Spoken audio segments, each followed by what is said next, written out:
And Common Earth has been focused on how to bring the practice of regenerative development into the dialogue around how to respond to climate change. So this grew out of a event that we held at Marlborough House several years ago, where a group of people from all over the world with different working on different aspects of regenerative development uh, came to a consensus that this is one of the critical things that we need to do going forward to address climate change.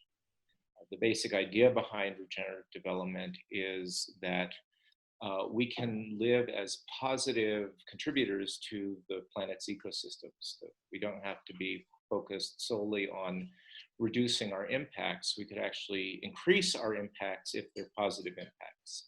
Impacts like improving forest health and restoring coral reefs and agricultural systems that actually support biodiversity and healthy living soils and so on.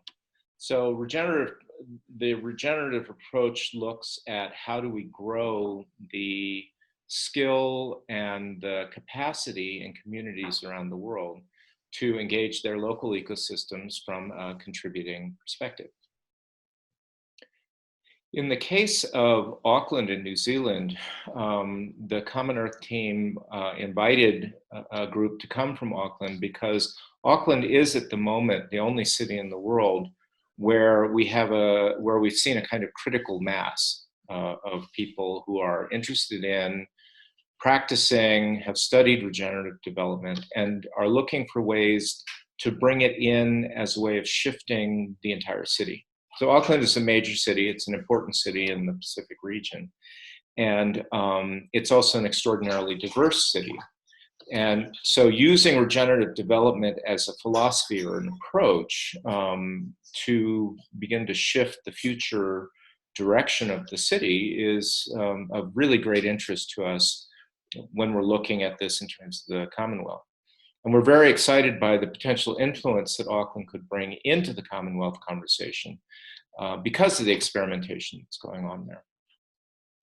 One of the things that's exciting about this community of practice in Auckland is that it includes people from so many different disciplines and different arenas. We have all kinds of people from city council who've gotten involved in learning about regenerative development. We have people in the private sector, in business, in finance, in design and construction.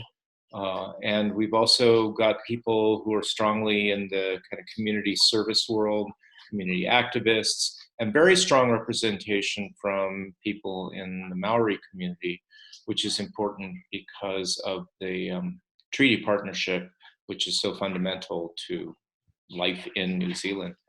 One of the things that has turned out to be a pattern as we look at interesting projects around the world is that this partnering between indigenous people, indigenous thought, and kind of Western culture and Western thought is one of the hallmarks of really interesting projects that are showing up in a variety of places. But the sophistication and the ambition of the group in New Zealand is one of the things that really excites us, the scale of what they're taking on.